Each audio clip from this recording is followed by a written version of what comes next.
Okay, well, welcome to a quick talk that's going to be presented by a friend of the farm, Sidney Shelby. He's passionate about conservation and ecology and biochar in particular. And yeah, that said, take it away, Sid. Perfect. Yeah. Hi, everyone. I started my biochar journey when I was in AmeriCorps in Triple C, the National Civilian Community Corps, where I was doing a lot of trail work and noticing that there was not a lot of fire in a lot of these wildlands.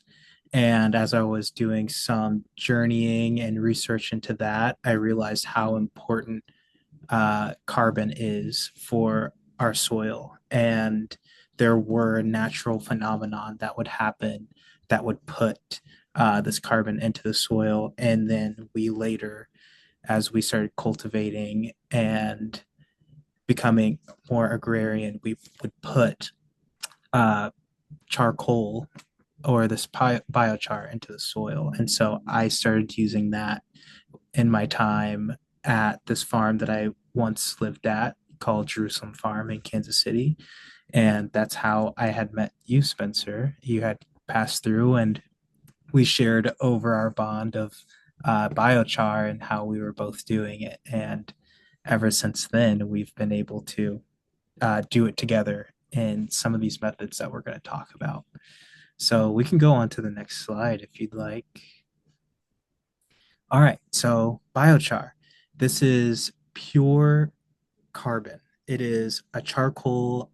You can use these words interchangeably, charcoal, activated charcoal, but I say biochar, especially in these garden settings, because you have life in this charcoal. It is inoculated with indigenous microorganisms if you were to put it in that space. And you can put it into compost teas. You can just put it straight into the soil, and microorganisms will colonize and take over and have a space to live. It will also have some great benefits that I'll talk about later, but you'll want this high carbon material. So that is sticks, sweet gum, sweet pods, or seed pods, those little things that you roll your ankle on when you're walking down the sidewalk. Leaves, orange peels, bones, and manure, anything that has this makeup where if you had taken out all of the water and you're left with the pure um, bones of it all, the structure, you'll get this carbon material. So you'll see, just like in the first photo, it would be pure jet black. If you were to finish your process, it will just snap right in half. Nothing, no give, nothing's holding it up anymore. It has become pure carbon. And we can go on to the next slide. So here are some links and some books that I had been reading that has gotten me much more passionate about soil and how to care for our soil. I had read this book, Dirt, The Erosion of Civilizations, last summer, and it had talked about so many things about how um, modern agriculture has depleted so much of our soil. They talk briefly about the history of slavery and how cotton farming depleted the soil of all of its nutrients. It goes to the beginning of time where the earth was formed and how we get all of these minerals and all of the makeup that we use as natural resources today. It's a great read. I found it very interesting. And there's this book here in the middle, The Regenerative Grower's Guide to Garden Amendments by Nigel Palmer. Spencer, you had introduced me to this book some years ago, and I still have this copy just because I'm always flipping through it and I'm always learning about it. This book doesn't exactly talk about biochar, but it talks about a lot of other ways to amend your soil in your garden by using natural resources around you. The sticks and the sweet gum seed pods and many other things that can be found in the garden or in wild spaces. We can use those and extract certain minerals and vitamins from these materials and give it back to the plant or to the crop that we want to have the best life and be more pest resistant, heal from attacks from fungi and other bacteria or whatever your garden may be facing, and just getting higher nutrients in your food when you go to eat it. And David the Good, I have been following him on YouTube. He's been really great. He had given me the idea of biochar and how you can do it with soup cans, but I use tomato cans. I am all about reuse, reduce, recycle. And I was going to the pizza shop because at the pizza shop they use so many cans of tomato sauce. And I was trying to divert that waste from the landfill and give it a solid purpose. And in this way, I would make my retort. This is what it would be called. And we'll talk more about that in a moment. But I would put all of my carbon in there. And David has helped me on this journey and gave me this idea. And the rest is history. We can go on to the next one. Okay, the history of biochar. It gets pretty interesting. I love it. So there was this Carboniferous period, and the world was beginning to progressively build up. We had our moss, our lichens, our red algae, and at some point we get the more lookalikes to plants as they are today, and they were the bryophytes and the lycophytes. So when they were taking over, you'll see like these huge trees. It's the big plant over to your right. That's the best way to understand what a bryophyte looks like. Or Like if you may it have it almost looks like a giant bamboo plant. almost, yes. So it really is today's equivalency of equisetum or horsetail. Awful to get rid of. It has these nodes where they're segmented, and if you just try to pull them out, it's just going to snap off. And there's going to be so much more, and it's going to keep going, and it's going to keep going until you actually dig out this plant. But at some point, these were the first plants on Earth, and using the photosynthetic process on how plants take carbon dioxide from the atmosphere, and they have water, which has always been here, and they have light energy. They're converting that in their cells and the mitochondria and in the chloroplast, excuse me. And then as a byproduct, they create oxygen and sugars for itself, and it will go through its root exudates to feed um, fungi and other bacteria. So they have this symbiotic relationship. So these are the plants that have taken over. And at some point, you'll also get your conifers, like we see here on the left, our redwoods that are still here today and are nearly extinct, but we are getting the first lookalikes of plants.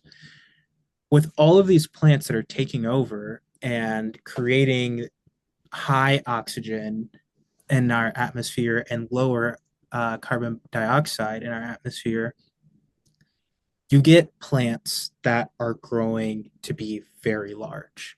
You have so much oxygen in the atmosphere, and we're getting plants, or excuse me, animals that are evolving to uptake this oxygen much more readily.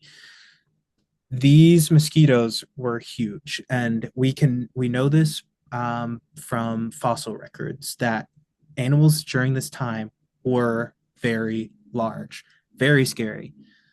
I'm gonna go off on for a second. I used to play this game called King Kong on the PlayStation 2, and that was so scary because these centipedes were huge. And it's just a lost world, and that's the idea of it. But this was true, and there were some creatures that were still amphibious, but a lot of the land walkers were utilizing this high oxygen environment.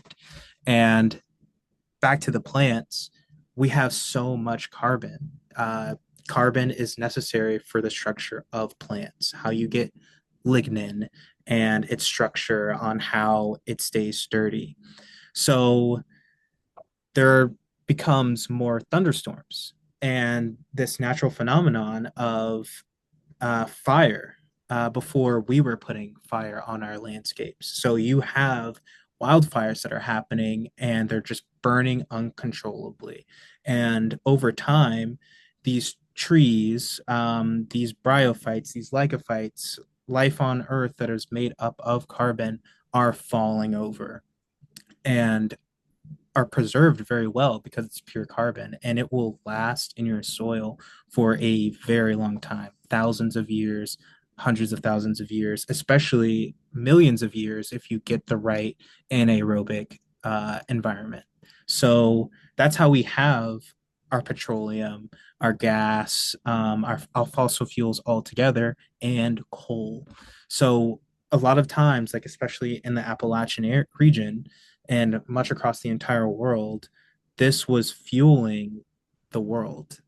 These past plants that were falling over after these wildfires and were being preserved, and we're now extracting them at an alarming rate. In fact, we know that this is true because we can do radioisotope dating and that's happening in our atmosphere. So all of this carbon dioxide in our atmosphere is showing up as ancient. It is millions of years old, and we know this because these plants were once here and they can date that using the radioisotoping.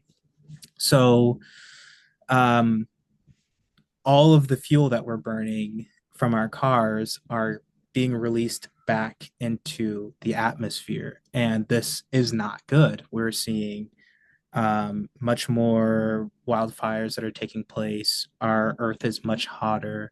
There is a huge climate change shift that's happening. So, this was referring to this photo here. This was a low carbon dioxide environment and high oxygen levels. So fire is very rampant. Anything can take ignition and burn for a while. Whereas now and I should also say, um, it's colder in this time. And now we're shifting into climate change away from that time period and into what we're seeing now, where we are trapping all of our heat. And these fires are raging as well, and it's getting much more hot. So you can see from the Carboniferous period and today that we're shifting and we're just living on a much more hotter world because we're burning and using all of our fossil fuels, all of this old carbon. And I should say, like, all ancient peoples across continents were using fire to um, get more food. So we had these animals that would graze, and people had noticed that they would eat tender plants. So the only way to keep things tender and young for them to not use up all of their energy resources when they would eat, they would need to burn it. And then you'll get your pyrodiversity plants that had adapted to fire. So when in that Carboniferous period, only certain plants could live off of in that time. Bryophytes, lycophytes, they took forever. Conifers take forever to reproduce. It takes a conifer tree like 15 years to get pollinated by the wind and fall. Fire will need to be around that seed for it to actually germinate and become a mature seedling. So we get our pyrodiverse plants, and we had realized this, and they were able to eat more. This is becoming the relationship between humans and angiosperms, our flowering plants. Um, they are pyrodiverse and they bear fruit. And we eat these fruits. The megafauna would eat these fruits. We would enact fire on the land. And this is how we are today. We have a lot of flowering plants in our diet and across the world. Um, there are still plants around that are not pyrodiverse, and that's fine. But a lot of native land management practices require fire. Yes, so I had mentioned Africa on the savanna plains, Eurasia, the Americas for certain. Uh, we all know that our indigenous peoples who were once residing in this land used fire for the bison and the deer and the elk because they were grazing on the young, tender plants. And in South America, in the Amazon, it was all forest. It needed to do it, excuse me, these plants would take over, and the people that had resided there, they would set these fires in the forest, and they would do this slash and burn technique where they can clear an area, have their charcoal, their biochar that's staying in the soil, and they're getting more sunlight that can hit the ground, and you have now access to the rich soil that was inhabited by these trees, and you can grow your tomatoes, your potatoes, and all the other fruits that you would like. Mangoes grow very well. It has proved wrong for them because they weren't replacing the soil with more plants, only crops that they would end up using up, and they would deplete their soils. This idea of terra preta has is ancient. It means black earth, pure earth, rich earth, and these were done by creating these pits of carbon. They're wood, and they would set fire to it and make it breathe less. So there would be an absence of oxygen in these fires, and you would get pure carbon. I don't know if we want to watch this video, but I had put in a link here. It's a TED Talk. It's probably a few minutes long. I mean, I'm okay to watch it if you are. Yeah, let's do it.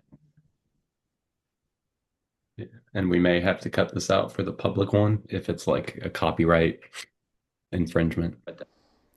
So it turns out it would be a copyright infringement to include this video, but I have put a link to the talk in the show notes down below.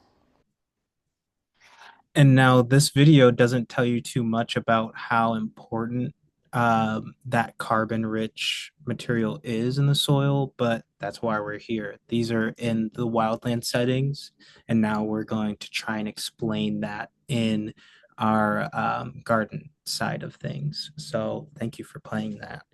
Yes. So um, why use biochar? So everything on Earth is made up of carbon. So you have a high concentration of it in plants, trees, and if they were to be cut down and then put into the soil, you can sequester the carbon that was once taken up by that plant using its photosynthetic process. It's taking carbon from our atmosphere, and it's using it to build more of itself and its structure and staying strong. And then what we do, and like that is carbon sequestration on its very own. but you can do a long-term sequestration by making charcoal and working it into your soil. And this is how um, a symbiotic relationship can be formed with microorganisms and fungi with the plant. And not only that, this carbon, this biochar, holds on to water. It has water retention. So if you were to utilize this carbon sequestration tactic of using biochar, you are likely to um, get a carbon credit. Right now, a lot of the world, factories, industries are blowing past their carbon emission allowances. And what they're doing is buying carbon credits. So because they couldn't keep their agreement, they have to pay farmers or land management places to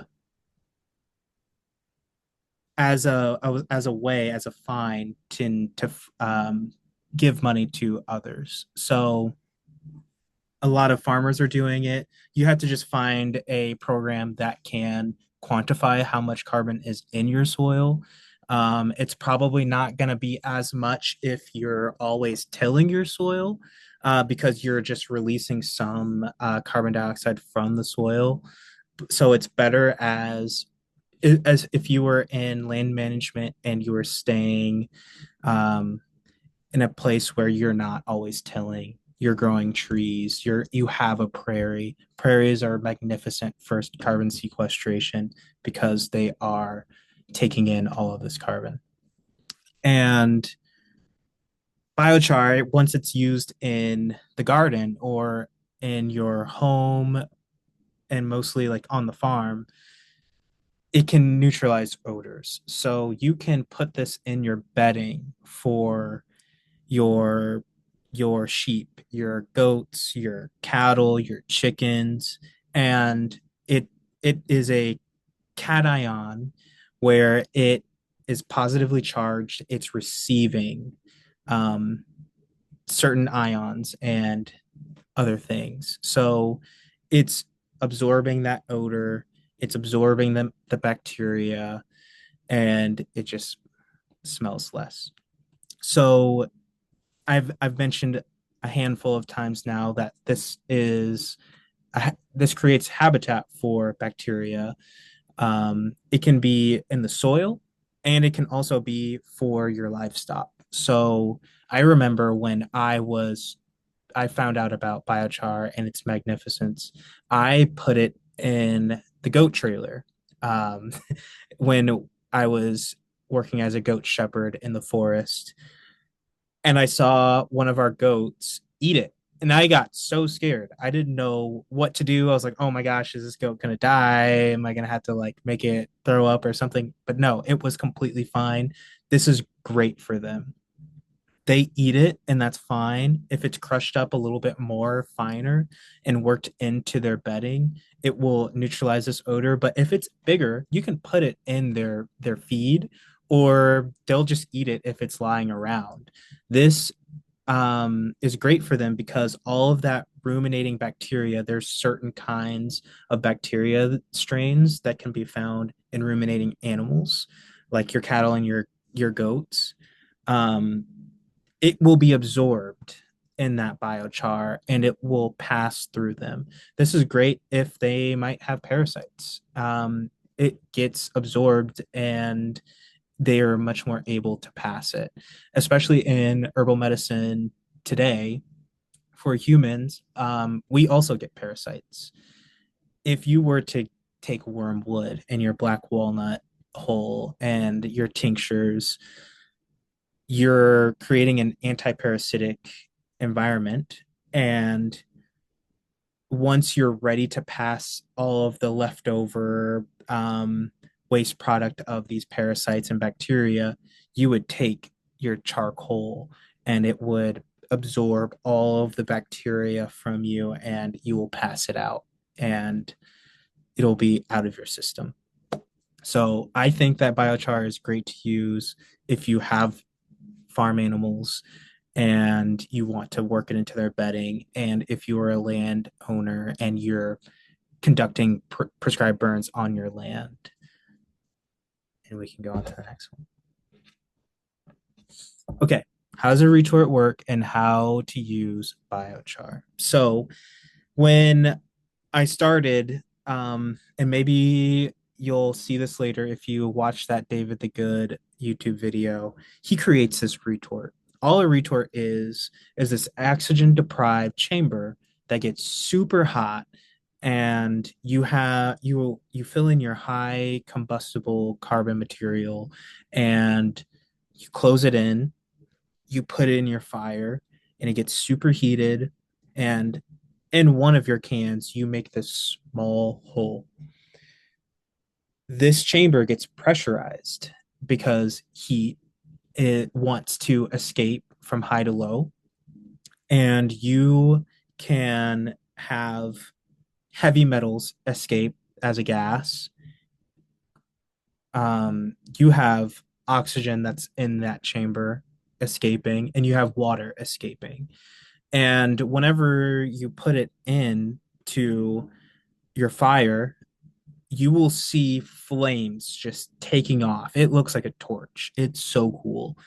Uh, that's all of the gases from the carbon escaping, and you are left with pure carbon in the end. So you can use this for soil remediation techniques. If you have a patch of land that needs to be remediated, you can work this carbon into the soil, and it becomes a carbon sink where you can access all of this carbon, where your plants can access this carbon. It is stored in the soil. Um, you can have you can use this for water filtration if you were to crush it up and you were in a setting where you might be in a survival situation, or if you were in a homesteading situation. There are a lot of people that use rocks and sand and biochar to filter their water, especially their rainwater, and in the end you're getting out impurities. It will probably need to go undergo much more processes for you to like safely drink it, but this is how people use charcoal biochar. You can put it in your bedding and a feed supplement for ruminating animals. They use it for their anti-parasitic functions. It's mostly to get absorb um, bacteria, and you can use it as cooking coals. Uh, you always see your bag of briquettes if you were to go to the grocery store. You can save yourself the trouble and make your own. You can grab your sticks, your wood, your cherry wood, or your hickory, put it into this retort, and you will have cooking coals. You'll have to put in that little chimney thing and then work out your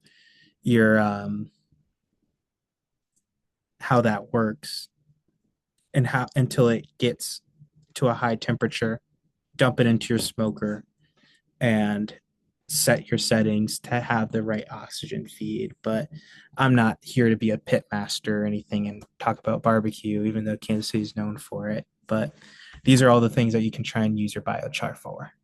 And we can move on to the next slide. So yes, this is for the home gardener. Making this retort from tomato cans. You'll need to gather your materials. You'll need a crimper, screwdriver, hammer, the two cans. It doesn't have to be tomato cans. It could be small cans, as long as they are exactly the same size. And you'll need your carbon material, and you'll need more carbon material for the fire that you need to start. I In the video that David has, he talks about how he puts it into his wood stove at the end of the night, and that keeps warm. And by the time he wakes up, it you're left with pure carbon again. And I should have also said as well, if you are using a tomato can, a lot of times that acidity from that tomato is going to eat that metal. So a lot of times they put this coating inside of the the can, so you'll have to, burn it out, all of that plastic, and then you're good to refill it as soon as you clear out that dust. For one of your cans, you're going to crimp it. There are these tools that you can use if you have it lying around. Maybe if you are doing home repair and you needed to put your gutters together. This is mostly a tool for your gutters from the top of your house, and it goes down this drain. And a lot of times when you're putting in this piping, you need to crimp that um, these pipes together. So I got one from Home Depot.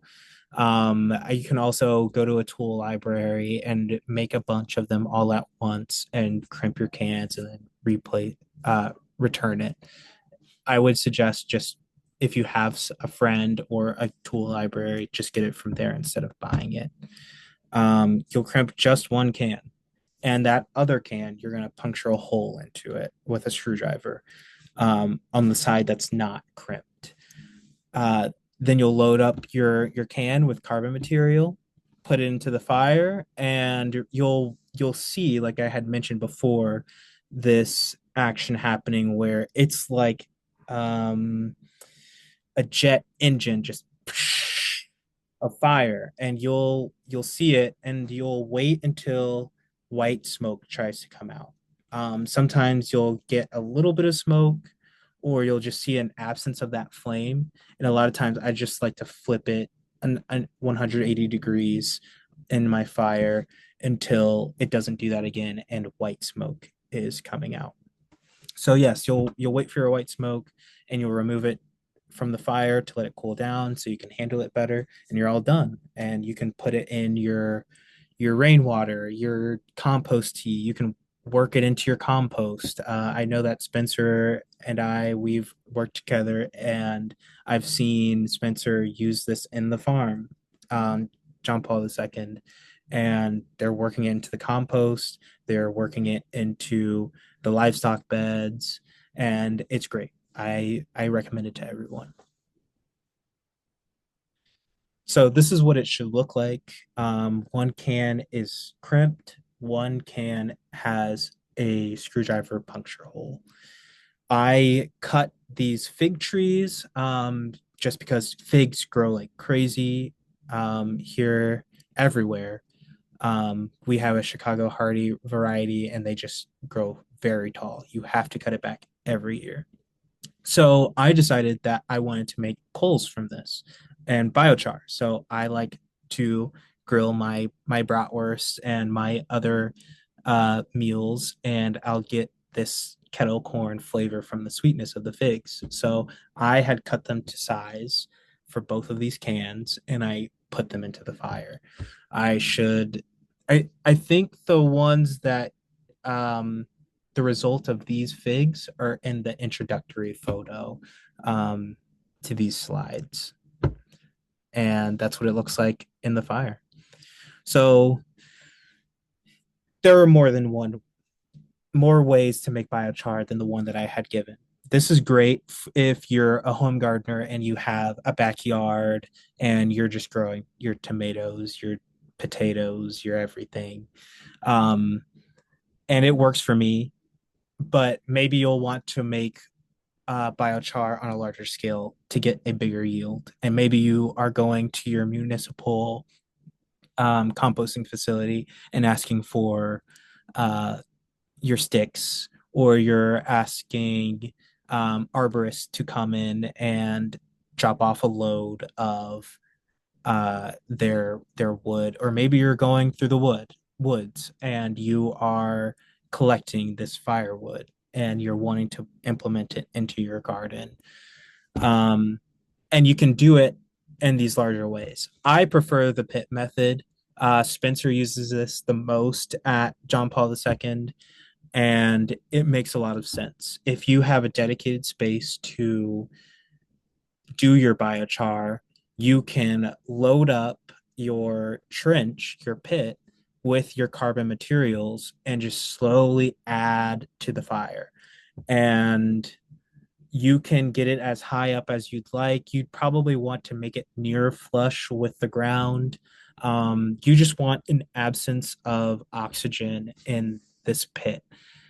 A lot of times, especially if you were to watch that YouTube video that was linked in the beginning, they cover their trench. This is great. You need a absence of oxygen. Otherwise, it is going to turn to ash.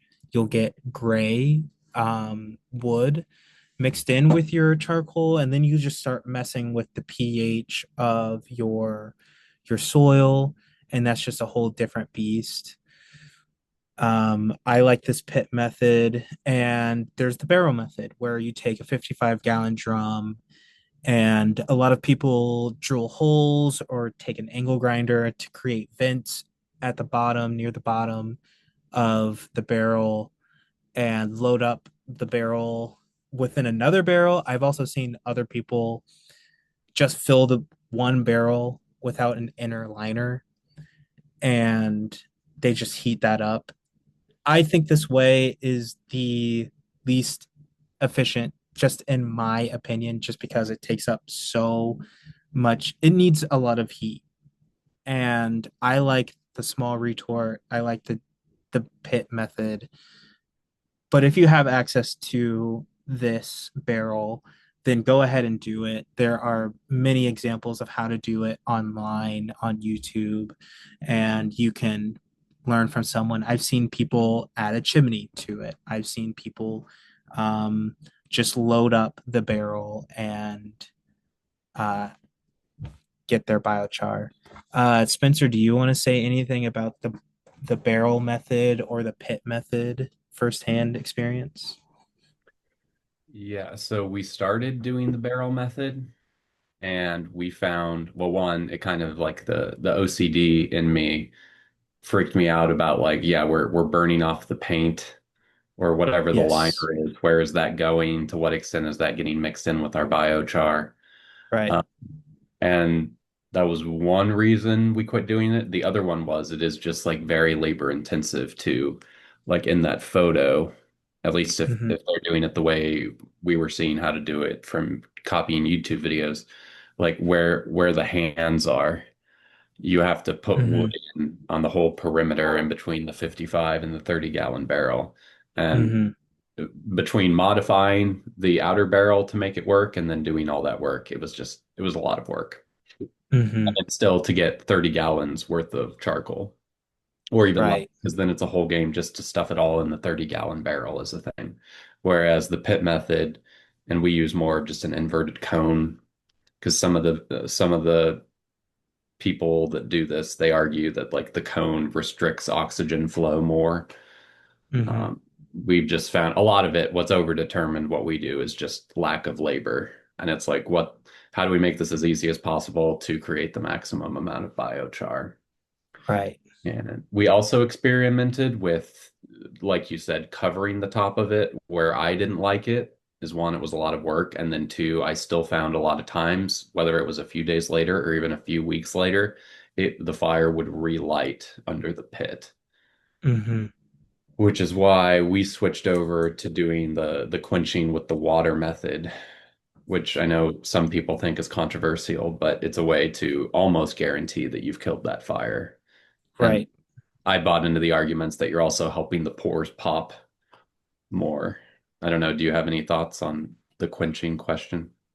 I don't. I've raised eyebrows from just what I've learned, but it completely makes sense. So you're building up a fire, and the stuff that's closest to the fire near the bottom, that is well over 1,000 degrees. You're getting your charcoal, and the stuff on top, just because it has been mounted over, it's not as close to the fire as other carbon is. You'll just get it, and you could just quench it with fire over when you're done. And it's quick, it's easy. It makes so much sense, and you get a bigger yield, and you can work it in everywhere else. Yeah. Right. This At the is Terra Preta.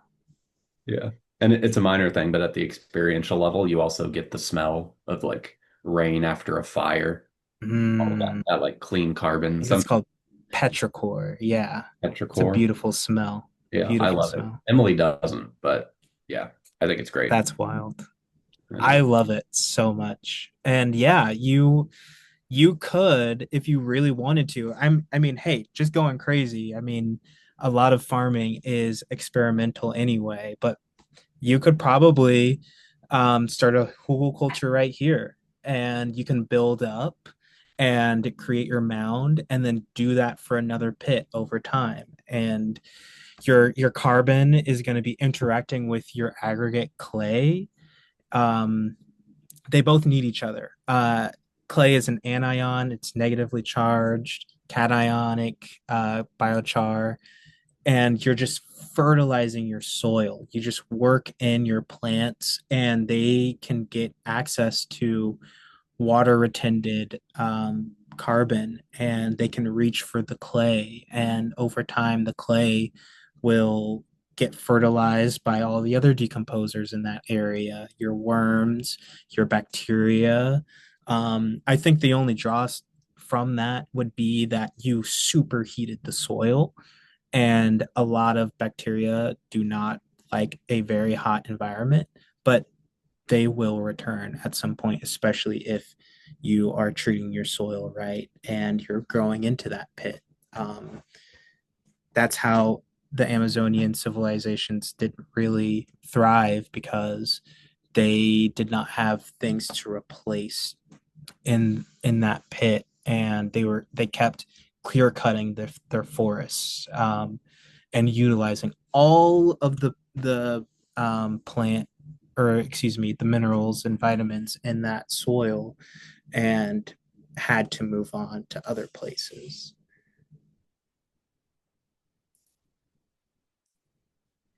Wow.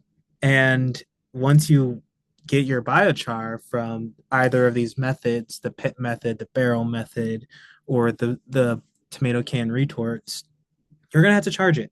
And in the book that I had mentioned by Nigel Palmer, he talks a lot about extracts, and this compost tea is a water extract. So I use rainwater. You should always be using rainwater. Tap water is just chlorinated. It's fine if that's the only thing you have access to, but rainwater is best.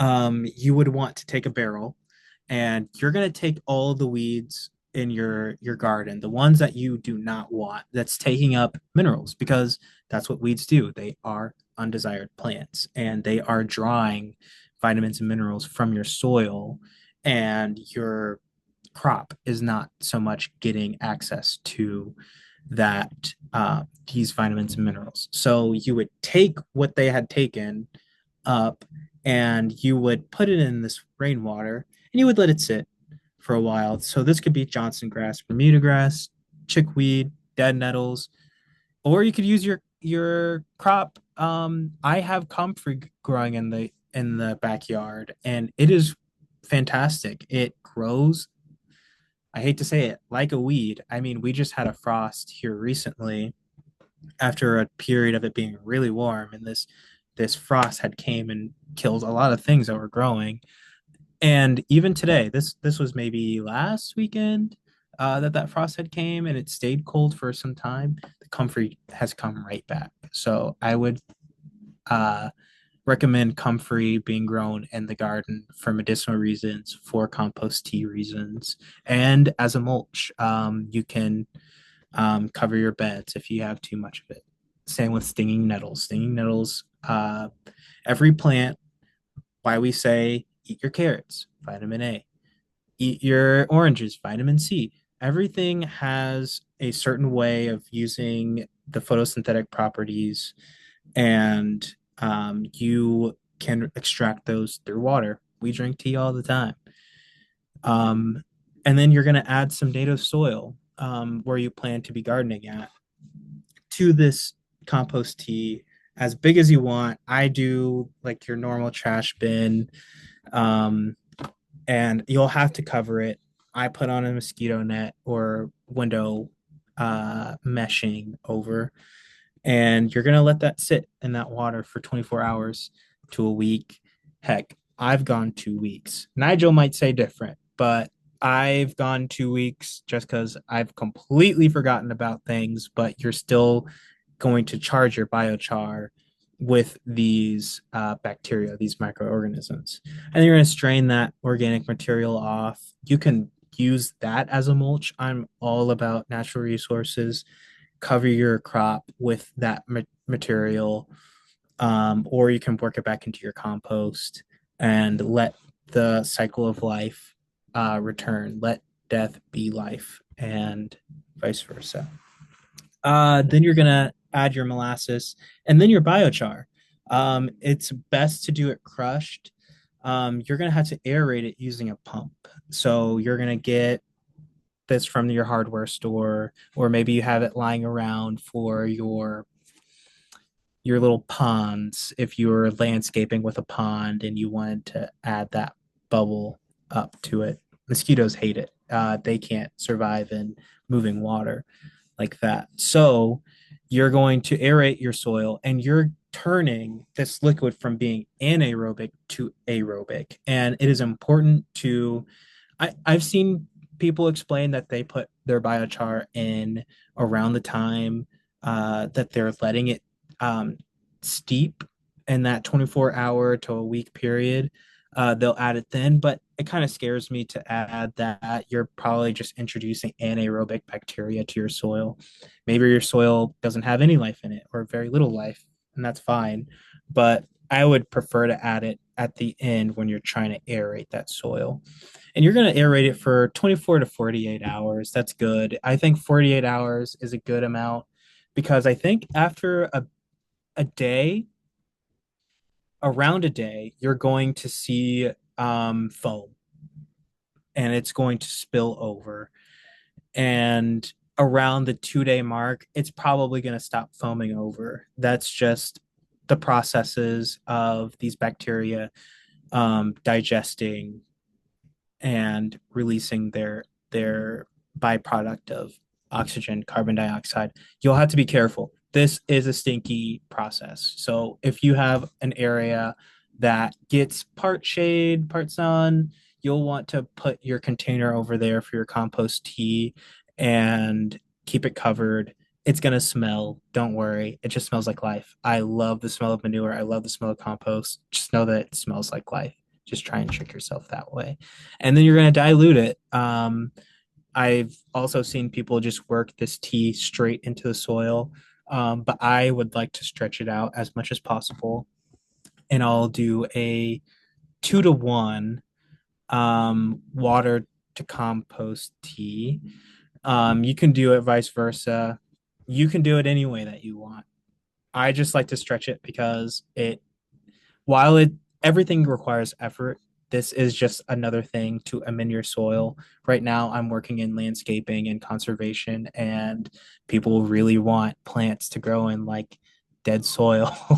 But it's kind of hard to grow things when your soil is not offering anything. So you'll have to make your compost tea and inoculate your soil with bacteria and this habitat, the biochar, for these microorganisms to proliferate in and your plants to later access for water.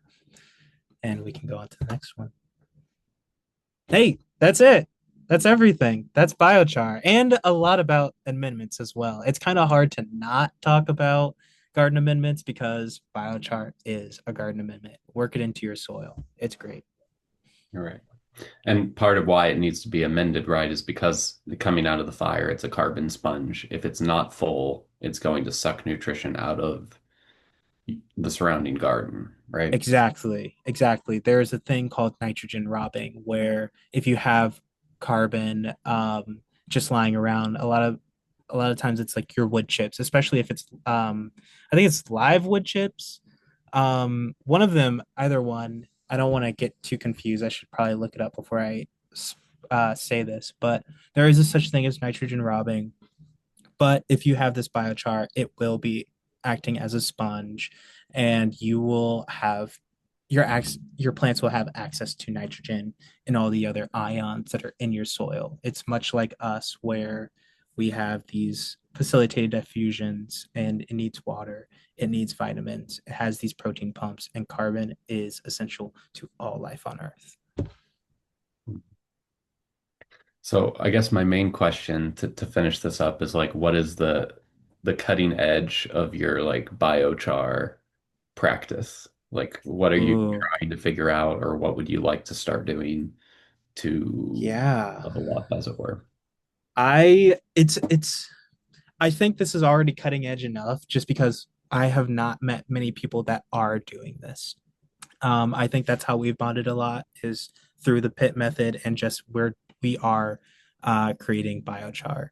I think it was great seeing um, waste be diverted from the landfill with these tomato cans and working this into the soil.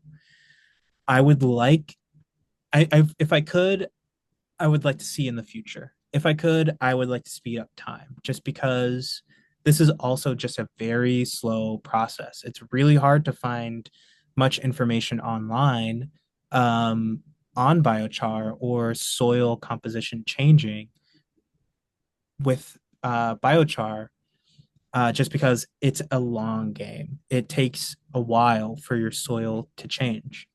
You might see it at the end of the year. You might see it in one growing season and in the summertime. I'm starting as early as possible right now, and I'm trying to document it in this sidewalk easement area where the sidewalk and the street meet. Working in biochar there and compost and watering it, and then putting in natives. These are all symbiotic relationships. One needs the other. It is an entire system where everything is reliant on each other. So I think that biochar is the cutting edge. It is what's going to save your soil. It is what's going to save our earth. I would love to see much more of the world using this primitive idea. It's ancient. It's not new. We just don't do it. And a lot of people are tilling their soil. We're clear cutting our forests, and we're not working this back into our soil, even though we very much need it. Awesome. Well, thank you so much for coming by to talk about all this, and here's to another year of burning. Thank you so much for having me. Yeah, thank you. Bye, everyone.